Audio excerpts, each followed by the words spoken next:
Now, with less than 3 months to go before the 2020 Tokyo Summer Games, organizers held their first roundtable meeting of experts to discuss COVID-19 countermeasures.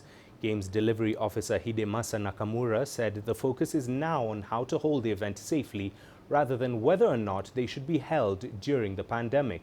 This week, Tokyo 2020 organizers issued the second edition of playbooks that lay out infection prevention standards for the Olympics. The rules require daily testing of athletes and restricting their use of public transportation, which complicates logistics in more remote locations. On Friday, Japan's chief government spokesman insisted that the Olympics must not be a burden on medical systems, amid worries that daily athlete testing will tax health resources that are already stressed in fighting a resurgence of COVID-19 cases. Tokyo reported 1,027 new coronavirus cases on Thursday. That's the highest since January the 28th during the previous emergency declaration, and 698 on Friday. For today's discussion, as I've stated, we talked about version 2 of the playbook for athletes and explained the contents of that to the experts, and we received their feedback. For us, this roundtable is not for talking about whether or not to hold the games, but rather to seek advice on what we need in order to hold the games safely. Based on that, we received opinions. We didn't hear any opinions today on whether or not the games should be held.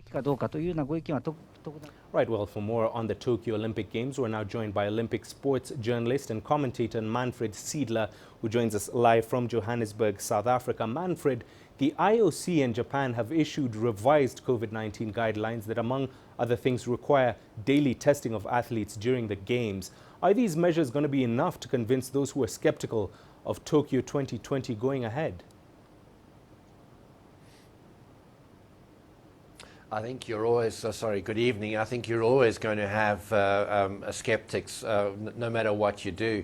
It's interesting how they're talking about just over 1,200 positives for the day, whereas in other parts of the world, for example, India, it's over 300,000 every day. And they've, of course, got a huge problem on their hands. In South Africa, we've been hovering between 800 and 1,200, 1,500 or so every day.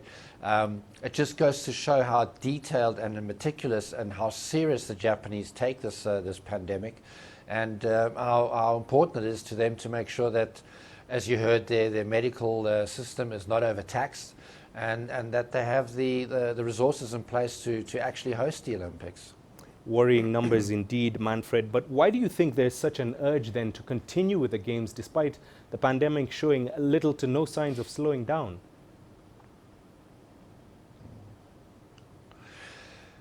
That's an interesting and possibly a difficult question. It's multifaceted, I would imagine. The IOC have invested billions of dollars into this event that happens every 4 years. In this case, it's a 5-year hiatus, rather.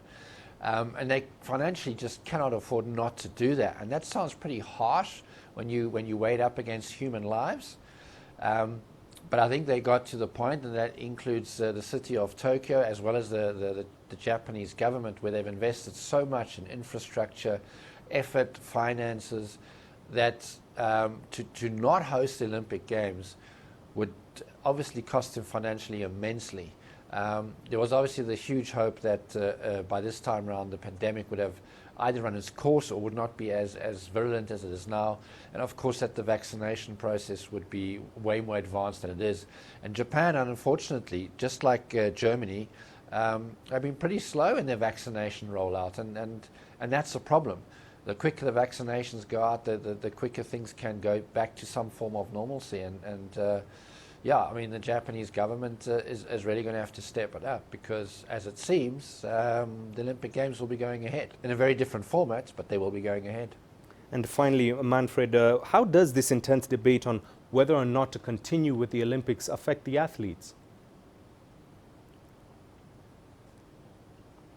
Oh, immensely. It's this constant insecurity of, am I actually going to be going to the Olympics, and what shape do I need to be when? How do I plan, my year to end up at the Olympics in peak condition? I was this morning at an international half marathon in Port Elizabeth in South Africa, and one of the athletes, the South African marathoner, Hide-masa, who recently broke the South African record and brought it down to 2:25:28. She said to me she doesn't actually know if she is going to be in Japan, and it's a big issue for her because in 3 weeks' time there will be a world record attempt in Port Elizabeth again over 50 kilometers. And she's now questioning whether she should run that 50-kilometer, chase the world record, which she should quite comfortably make, get a bit of money out of that, or is she going to Tokyo? And she simply doesn't know. But she's now got 2 weeks at the most in which she has to make that decision. So that's just an example of how it affects athletes. It's a lot of athletes are saying, well, we're going ahead as if it's happening, we're preparing as if it's happening, and if it doesn't, so be it.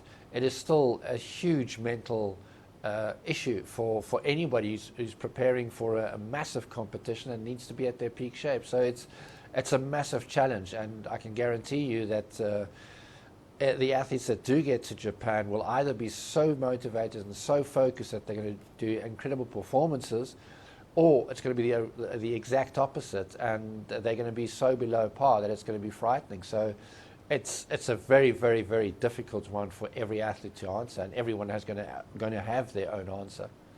All right, Manfred, thank you very much for your insights here on Sports Scene. Manfred Seidler, Olympic sports journalist and commentator, joining us live from Johannesburg, South Africa.